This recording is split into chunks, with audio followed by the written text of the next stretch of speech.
할렐루야. 요즘 그 아이들하고 이제 부모님들이 집에 또 아빠들도 재택근무하는 분들도 많고 집에만 계시다 보니까 애들하고 거의 전쟁이죠. 1차, 2차, 3차, 4차 전쟁까지 종일 엄마들이 스트레스를 그렇게 많이 받는다 그래요. 그래서 어떤 초등학생한테 이제 누가 물었답니다. 잔소리와 충고의 차이가 뭐냐? 그랬더니 그 초딩이 잔소리는 들으면 짜증이 나는 거고 충고는 들으면 더 짜증이 나는 거래요. 그냥 웃으시라고 한번 해본 조크입니다. 초딩다운 대답이죠. 예. 이제 금년에는 우리 이 팬데믹 상황을 빌려서 이렇게 가정 예배를 우리 교회가 좀 성도들이 잘 드릴 수 있도록 어떻게 섬길까 도울까 지금 여러 가지 계획들을 세우고 있습니다. 결국 지금까지는 어쩌면 거꾸로 돼 있었던 것 같아요. 신앙교육을 거의 교회에다가 맡기거나 또 교회 선생님이나 이렇게 위탁하는 차원에 머물렀던 것이 솔직한 모습인데 이제는 이런 상황 때문이 아니라 원래 신앙교육은 성경의 원리를 따르자면 집에서부터 시작이 돼야 됩니다. 그래서 신앙교육이 통합적으로 제대로 되려면 첫째는 교회, 두 번째는 가정, 그리고 이제 우리 아이들의 학교, 이렇게 세 개의 꼭지가 서로 삼각형을 잘 이루어져야 다음 세대가 건강하게 균형 있게 자랄 수가 있습니다. 이 부분을 올해는 집중적으로 우리 성도님들을 위해서 교회가 좀 제공도 하고 돕기도 하고 할 겁니다. 많이들 반응해 주시고 함께 해 주시면 고맙겠습니다. 자, 이 스토리는 간단해요. 여기 나오는 청지기는 노예하고는 조금 직급이 다릅니다.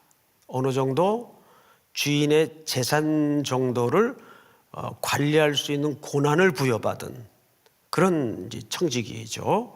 그러니까 완전히 그 슬레이브, 그 노예 차원과는 좀 다른 청지기예요.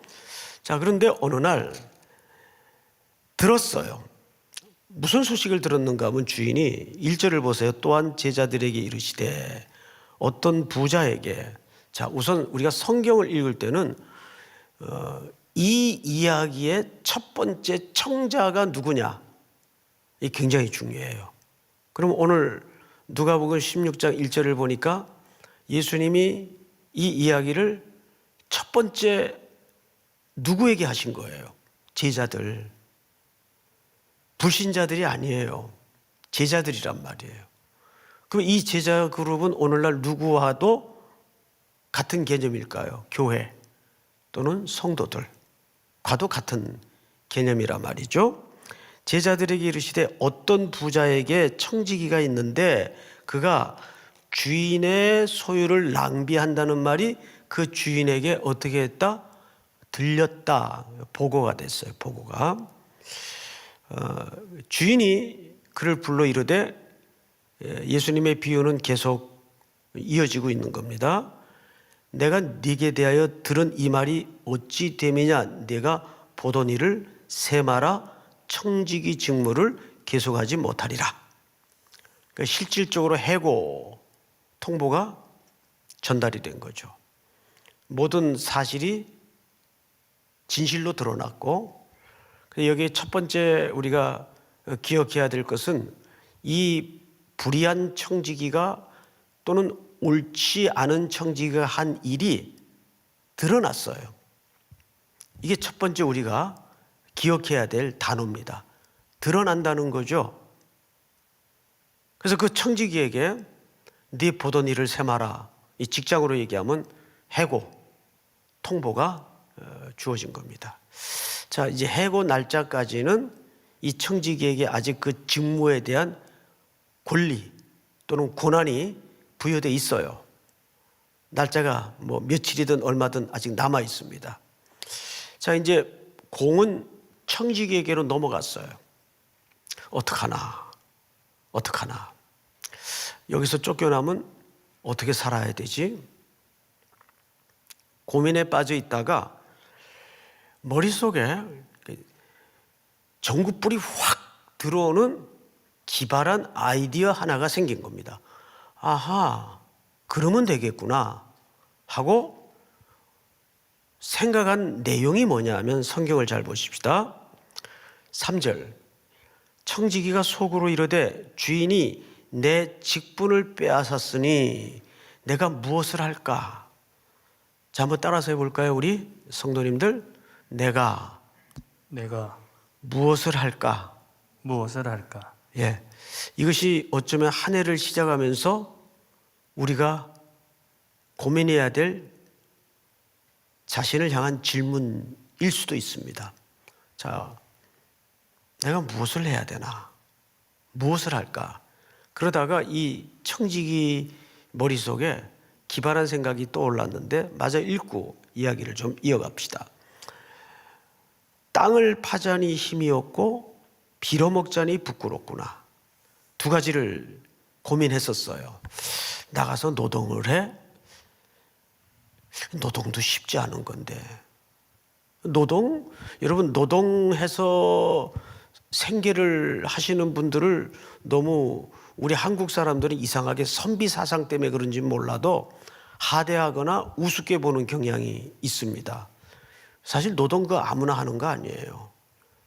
땀을 흘려서 심은 대로 벌어먹고 산다는 것을 우리가 하찮게 여겨서는 안 됩니다. 그건 숭고한 겁니다. 근데 그것도 힘이 있어야 되잖아요. 노동이 얼마나 힘든지 아세요? 노동 해봤어요? 그러니까 노동을 해서 또 생계를 이어가는 분들이 또 많은 것도 아니에요. 이것도 옛날 얘기이지만 저는 이제 고등학교 이제 2번 중퇴를 하면서 공장 생활을 좀 했어요. 근데 고등학교 중퇴한 사람이 무슨 기술이 있겠어요. 그러니까 몸으로밖에 할 수 있는 게 없더라고요. 그것도 공장 문 앞에서 안 들여보내주는 거를 3일씩 껌딱지처럼 붙어 있어가지고 겨우 자리를 하나 얻었는데 뭐 그때는 저희 같은 애들이 많았어요. 학교 그만두고 그냥 생계를 위해서 공장 생활하는 사람들. 그 공장이 여기 만리동 고개에 있었어요. 하필. 그래서 만리동 고개를 넘나들 때마다 그때 그 기억이 지금도 생생하죠. 여기 공장이 많았어요. 무슨 노동을 했는가 하면 납 알죠? 납 얼마나 무거워요. 이 큰 나무 박스에다가 그 인쇄 다 끝나고 나면 그 쏟아지는 그 활자들 납이 있어요. 그것도 활자 사이에 쐐기처럼 박았던 납덩어리들이 있어요. 그걸 10대가 들면 그게 10대가 들 수 있는 무게가 아니에요. 근데 어쨌든 그거라도 해야 먹고 살 수 있고 생계가 이어지니까. 게다가 또 일이 많을 때는 철야를 해야 돼요. 철야. 그때는 철야가 많았어요. 밤을 홀딱홀딱 새가면서 철야를 해야 돼요. 라면 한 그릇에 밥 한 공기 먹고. 그러니까 몸이 견뎌내질 못하죠. 그때 이 땀을 흘리고 노동을 해서 먹고 사는 게 얼마나 고단한 일인가 아주 뼛속 깊이 새겨졌던 적이 있어요. 이 청지기가 땅을 파자니 힘이 없어 그것도 못하고 또 명색이 그래도 남의 집에 이렇게 뭐 고용된 월급 사장 마냥 작은 직분이지만 직임을 가지고 먹고 살았는데 어디 집집마다 거지처럼 전전긍긍하면서 돌아다니자니 그것도 할 짓이 못 되고 어떡하나 하다가 기발한 생각이 하나 떠올랐는데 4절을 한번 보세요. 내가 할 일을 알았도다. 이렇게 하면 직분을 빼앗긴 후에 사람들이 나를 자기 집으로 영접하리라 그랬어요. 여기 자기 집으로 영접하리라는 말은 이런 뜻입니다. 자기 집에 데리고 와서 자리를 하나 줘서 먹고 살게 한다, 그 말이 아니에요. 이 집이 복수로 돼 있어요. 그러니까 이 집 가서 조금 머물러 빌부터 살다가 눈치 보이면 또 저 집 가서 얼마간 빌부터 먹고 살다가 그런 생활이라도 이 사람은 지금 다급한 거예요. 그렇게 하면 되겠구나 하고는 주인에게 빚진 사람들을 다 불렀어요. 근데 이 당시에는 그 요세푸스의 기록을 보면 어떻게 되어 있는 거 아니? 유대인들이 고리대금업을 하는 게 굉장한 불손한 삶이에요. 그래서 그런 사람들은 평판이 아주 안 좋아요. 해서 그래도 이자를 통해서 먹고 사는 게 수월하잖아요. 쉽고. 게다가 약자들을 대상으로 하면 훨씬 이 수익의 구조가 절대적이거든요. 근데 고리대금업은 신명기 율법상 할 수 없단 말이에요. 그래서 어떻게 하는 거 아니? 사실상 계약서를 상대방이 쓰게 합니다. 절박한 사람에게.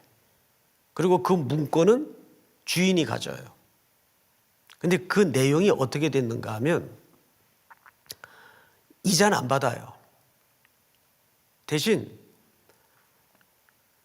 100만 원을 빌리면 그 증서에다가 200만 원이라고 쓰는 거예요. 그러면 갚을 때 200만 원을 갚아야 돼요. 그러니까 눈 가리고 아웅하는 격이죠. 그러니까 실질적으로는 이자가 붙고도 남는 거죠. 근데 문서에는 그걸 그냥 200만 원을 갚겠다고만 써요. 그러니까 표면적으로 볼 때는 거기 뭐 이자가 얼마냐고 쓰여 있지도 않고 그 빌린 돈을 그대로 갚겠다는 거짓 팩트만 그렇게 기록을 해서 문건을 가지고 있는 거예요. 여러분, 이것이 이스라엘 고대 시대에 눈 가리고 아웅하는 식의 고리대금업의 전형적인 패턴이에요. 그리고 문서를 나눠 가집니다. 자기가 사인을 하고 피차 사인을 하고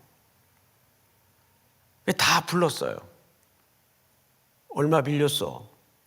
근데 이 액수를 보니까 그냥 어려워서 먹고 살기가 끼니를 못 이어갈 만한 정도의 그런 빌리는 액수가 아니에요. 이건 거대한 사업 구조예요. 분량을, 단위를, 액수를 보니까. 그 주인에게 빚진 사람들을 다 부른 거죠. 100억 빌렸습니다. 50이라고 고쳐 써줘요. 그 고난은 이 청지기에게 있는 거예요.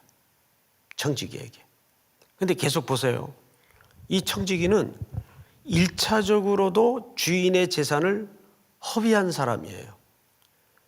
그런데 2차적으로 가중적인 허비를 또 해요. 이 못된 행위를 통해서. 우리는 오늘 본문의 어려움이 어디 있는가 하면 이 일을 주인이 알았습니다. 8절을 볼까요? 주인이 이 옳지 않은 청지기가 이를 지혜 있게 하였으므로 칭찬하였으니 이 세대의 아들들이 자기 시대에 있어서는 빛의 아들들보다 더 지혜로움이니라. 여기서 칭찬했다는 것을 주인의 본심으로 이해해서는 안 됩니다. 뭐를 칭찬했다는 말인가 하면 그 청지기의 그 악하고 옳지 않은 청지기의 그 꾀를 칭찬했다 그 말이에요. 세상의 아들들도 저런 꾀를 동원해서 산다면 빛의 아들들은 어떠해야 되겠는가? 자, 그러면 도대체 어떤 꾀를 우리가 여기서 배워야 될까요? 그 영국 속담에 그 아더 핑크라는 분이 쓴, 그분은 뭐 신학자는 아닌데 강해자로서 아주 유명한 분이죠. 그분의 영향을 받은 분들이 아주 많습니다. 그분이 쓴 책에 보면 이런 글귀가 있습니다. 대문의 열쇠는 대문 가까이 숨겨두는 법이다. 무슨 얘기냐면 우리가 해석의 순리적인 원리를 따르자면 항상 그 본문의 해석은 거의 1절에 감추어진 경우가 대부분입니다. 그런 차원에서 1절을 한번 보시면 이 비유를 왜 하게 되었는가 이유를 좀 알 수가 있어요. 1절을 한번 다시 볼까요? 1절 제가 읽습니다. 또한 제자들에게 이르시되 어떤 부자에게 청지기가 있는데 그가 주인의 소유를 뭐 한다는 말이? 낭비한다는 말이. 이게 첫 번째 중요한 키워드입니다. 뭐 때문에 이 비유를 예수님이 제자들에게 하게 되었죠? 낭비라는 개념 때문입니다. 근데 이 낭비라는 개념은 사실상 전장인 누가복음 15장에도 나오는 중요한 개념이에요. 우리 15장 13절을 한번 볼까요? 15장 13절 바로 앞에 한 장 넘기면 있습니다. 13절을 우리 전체가 한번 같이 읽어보십시다. 시작. 그 며칠이 안 되어 둘째 아들이 재물을 다 모아가지고 먼 나라에 가 거기서 허랑방탕하여 그 재산을 낭비하더니. 이게 무슨 단어가 나옵니까? 두 가지 단어가 나와요. 낭비. 오늘 누가복음 16장 1절에 나오는 낭비라는 개념이 여기 나오죠. 근데 그 낭비가 뭘로도 수식되었죠? 방탕하여. 여러분, 이 둘은 동의어입니다. 낭비라는 단어와 방탕이라는 단어는 동의어예요. 자, 그런데 과연 그 낭비 개념이 뭐 이렇게 대단히 중요하길래 예수님이 이 비유를 사용하시면서까지 뭘 설명하고 싶었던 걸까? 여러분, 낭비라는 개념은 성경 전체에 걸쳐서 무시무시하게 중요한 개념이에요. 그래서 제가 오늘 특별히 이 본문을 가지고 한 해를 우리 성도님들과 시작하고 싶었던 거죠. 우리 신명기 1장을 한번 띄워주실까요? 제가 좀 읽습니다. 모세가 요단 저쪽 숲 맞은편에 아라바 광야 곧 바란과 도벨과 라반과 하세롯과 디사합 사이에서 이스라엘 무리에게 선포한 말씀이니라. 끊고 갑시다. 신명기 할 때 신자는 귀신 신자가 아니고 재신, 다시 신자예요. 그러니까 신명기라는 이 책 자체가 갖는 의미는 이렇습니다. 다시 하나님의 말씀을 기록한 책이다 그 말이에요. 그런 차원의 신명기는 하나님의 잔소리예요. 부모들이 왜 잔소리해요? 애들한테? 애들은 그걸 잔소리라고 하지만 부모들은 한 소리를 또 하는 걸 잔소리라고 생각하지 않아요. 중요하니까 또 얘기하지 이놈아. 중요하니까. 그래서 신명기에서는 출애굽의 역사가 중첩된 내용들이 굉장히 많은데 그중에서도 신명기 관점과 신명기 역사과는 구약 성경을 전체를 이해하는데 아주 중요한 기초 틀이 됩니다. 기초예요, 그거는. 그래서 신명기를 제대로 이해를 해야 되는데 여기 보니까 이 말은 모세가 이스라엘 백성들이 가나안 땅에 들어가서 살기 직전에 목전에 다시 붓을 들어서 쓴 책이에요. 그러면 그렇게 다시 쓸 만한 이유가 있을 거란 말이죠. 2절 호렙산에서 세일산을 지나 가데스 바네아까지 며칠 길입니까? 11일 10하루길이에요. 지도를 놓고 코스를 보면 이 코스가 애굽에서 나와서 블레셋 지경 해안도로를 따라 이스라엘로 바로 직선으로 올라가면 딱 11일 걸리는 거리입니다. 그런데 3절을 보세요. 40째 해 11째 달 그 달 첫째 날에. 이게 무슨 뜻입니까? 왜 2절과 3절을 이렇게 마주 붙여놨죠? 여러분 여기에는 문장으로 쓰여지지 않은 배열과 구조를 통해서 성경 기자가 말하고 싶은 게 있었어요. 이런 뜻이죠. 10하루길을 40년 돌아다닌 바보들아. 그럼 물어봅시다.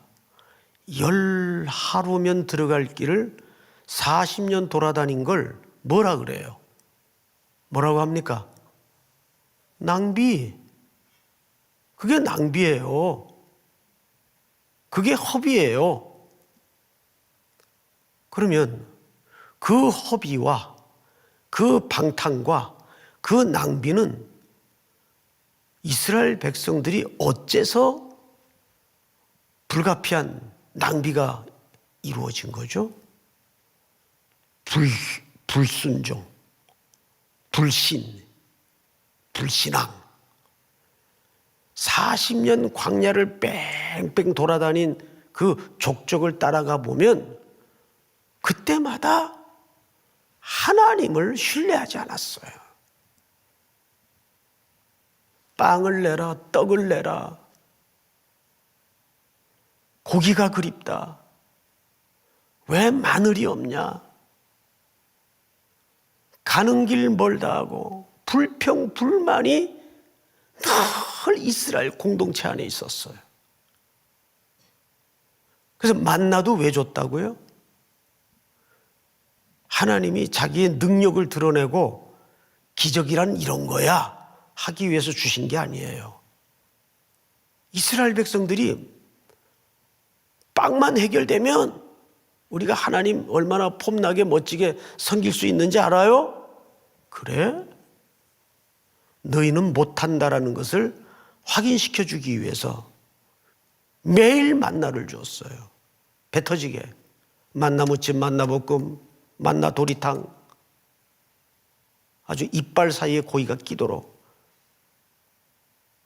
그랬더니 그들의 의복이 헤어지지 않고 발이 부르지 않았는데도 안식일 전날에는 정확하게 이틀분을 주시고 이보다 더 하나님의 임재와 하나님의 기적을 경험한 백성이 상천하지 어디 있었어요? 그런데도 이스라엘 백성들은 불신앙했어요. 순종하지 않았어요. 하늘을 향하여 반역을 하고 원망을 터뜨리고 우상 숭배에 빠지고. 그러니까 10하루면 바로 가나안 초입에 도착했을 때 여호수아와 갈렙의 이야기를 듣고 아멘 믿습니다 이러고 쭉 그냥 들어갔으면 40년 시간은 불필요한 시간이었어요. 이거를 신약에서 어떻게 해석하는지 아세요? 에베소서 5장을 보세요. 그런즉 너희가 어떻게 행할지를 자세히 주의하여 지혜 없는 자 같이 말고 오직 지혜 있는 자 같이 하여. 여러분 봅시다. 지혜 있는 것과 지혜 없는 것을 구분하는 분기점이 뭐예요? 자세히 주의하여. 자세히 주의하여. 그리고 보세요. 세월을 아끼라 때가 악하니라. 갑자기 세월 얘기가 나와요. 왜? 하나님께 붙잡히지 않고 하나님께 순종하지 않았던 모든 시간과 모든 재산은 다 낭비예요. 믿습니까? 올 한 해 어떻게 하실 겁니까?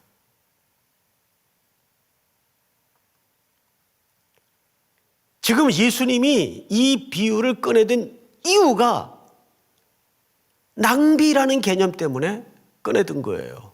그러니까 돈 아끼라 그 얘기 아니에요. 오늘 에베소서를 잘 보세요. 세월을 아끼라 때가 악하니라. 다음 절. 그러므로 어리석은 자가 되지 말고 오직 주의 뜻이 무엇인가 이해하라. 18절 다 같이 시작. 술 취하지 말라. 이는 방탕한 것이니 오직 성령으로 충만함을 받으라. 문맥적으로는 좀 생뚱맞죠? 갑자기 왜 술 얘기가 여기 튀어나오나? 술 취하지 말라. 이는 뭐한 것이니? 방탕. 이 방탕이라는 개념이 허비라는 개념이에요. 낭비라는 개념이에요. 근데 왜 그 얘기를 술로 합니까? 여기에는 성령님과 중요한 공통적인 속성 때문입니다. 우리 성도님들은 술을 절대 안 먹으니까 그거 잘 모르겠지만 믿습니다. 예? 맥주도 술이에요. 어떤 사람은 맥주 정도예요. 요즘은 음료수 아닙니까? 아닙니다. 맥주도 술이에요. 왜 술이 나오냐 하면 술 취하다라는 동사와 성령 충만이라는 동사가 뿌리가 같아요. 자, 술이 우리 속에 몸을 타고 들어가면 그 술이 어디를 제압합니까? 우리 중추신경을 딱 지배를 해요. 근데 한국 사람들은 속아요. 술이 들어가면 술의 양이 차서 취하는 줄 알아요. 아니에요. 그 마틴 로이드 존스라는 분이 쓴 이 에베소서 강의 책을 보면 그분은 의사 출신이에요. 이 부분에 대해서 굉장히 정확하게 해석을 했어요. 술이 우리 몸을 타고 들어가면 제일 먼저 중추신경을 제압해요. 지배한다 그 말이에요. 그래서 그리스도인들이 술을 먹어서 안 되는 이유는 건강이나 건덕 때문이 아니에요. 쯧쯧쯧. 그 몸에도 안 좋은 거 하나님의 성전인데 안 되지.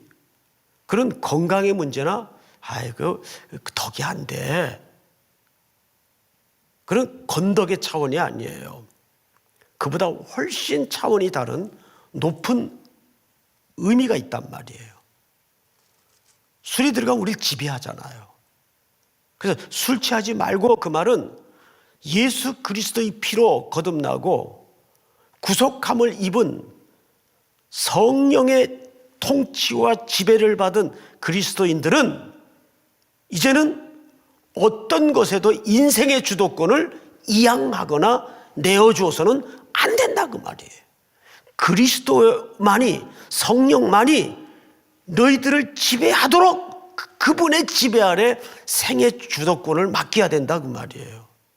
그러니까 이것은 건덕의 문제입니까? 신앙 고백의 싸움입니까? 신앙 고백의 싸움인 거예요. 근데 놀랍게도 오늘날 이게 스물스물 교회 안에서부터 무너지니까 교회 중직자라는 사람들이 밖에 나가서 술 한두 잔 하는 건 아무것도 아니고 다 무너지는 거예요. 이것은 무슨 윤리나 건덕이나 건강의 문제가 아니에요. 내가 누구의 지배 아래 있는가? 그 싸움이란 말이에요. 믿습니까? 아멘 소리가 어마어마하게 들립니다, 지금. 아멘 소리 환상이 들려요. 자, 그러니까 그리스도의 지배 아래 있지 않는 삶은 전부 뭐예요? 낭비하는 거예요. 허비하는 거예요. 그 둘째 아들 녀석이 아버지 재산을 챙겨서 아버지를 떠나니까 그 재산이 전부 방탕하게 되는 거예요. 아무것도 아닌 게 되는 거예요. 질문합니다. 우리는 이 청지기를 통해서 또 하나 배울 게 뭐죠? 이 청지기가 어떻게 자기 주인에게 빚진 사람들을 불러다가 얼마 빚졌어? 증서 1인에 50. 얼마 빚졌어? 증서 1인에 80. 이 불의한 청지기가 왜 그렇게 할 수 있었어요? 아직 직분이 남았으니까 그래도 그렇지. 간단해요. 여러분 대답 다 알고 있죠? 따라서 합니다. 어차피 내 돈 아니니까. 근데 왜 이게 언제 이 인식이 제대로 들어왔죠? 네 보던 일을 결산해라. 이건 성도들에게로 치자면 죽음의 선고를 받는 거예요. 그때서야 이게 뭐 내 돈 아니지. 그 지돈 같으면 살점이 떨어져 나갈 것 같은데 그렇게 막 깎아줄 수 있어요? 그걸 배우란 말이에요. 이 못된 청지기를 통해서. 그 자기 돈 같으면 그렇게 깎아줄 수 없잖아요. 어떻게 깎아줘요? 자기 돈 아니니까. 그 인식을 선명히 가지고 살라 그 말이에요.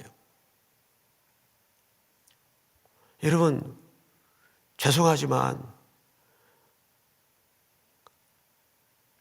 저도 뭐 인생을 이렇게 많이 산 건 아닌데 조금 이제 살다 보니까 너무 뻔한데 굵은 지 하나가 얻어 걸려요. 이게 뭔지 아십니까? 못 쓰고 가지고 있는 거는 자기 거 아니더라고요. 결국 다 남들이 갖다 써요. 뭐만 자기 게 되냐면 자기가 쓴 것만 지 거예요. 듣고 보니 맞죠? 예. 자기가 쓴 것만 자기 게 되는 거지. 나 뭐 은행에 몇십억 있다. 어디 내 땅 몇만 평 있다. 그럼 그 몇만 평 맨날 가서 거기 뒹굴면서 뭐 잘 거예요? 뭐 어떡할 거예요? 잠자는 데는 뭐 저같이 조그만 사람은 뭐 반 평도 필요 없어요. 결국 우리 게 없어요. 여기서 우리가 선명하게 들어와야 될 지혜가 주님 거라는 거예요. 주님 거. 그 물질이 주님의 통치 아래. 또 하나, 이 청지기를 통해서 우리가 배울 수 있는 꾀가 뭐예요?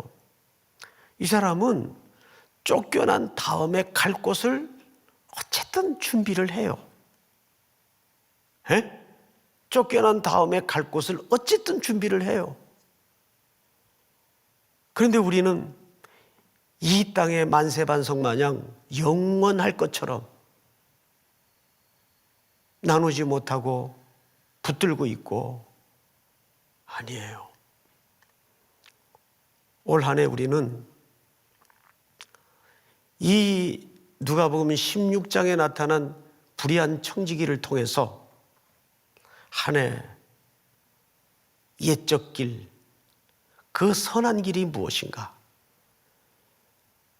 사랑하는 성도 여러분, 이 본문은 낭비한다는 것 때문에 예수님이 말씀하신 본문이에요.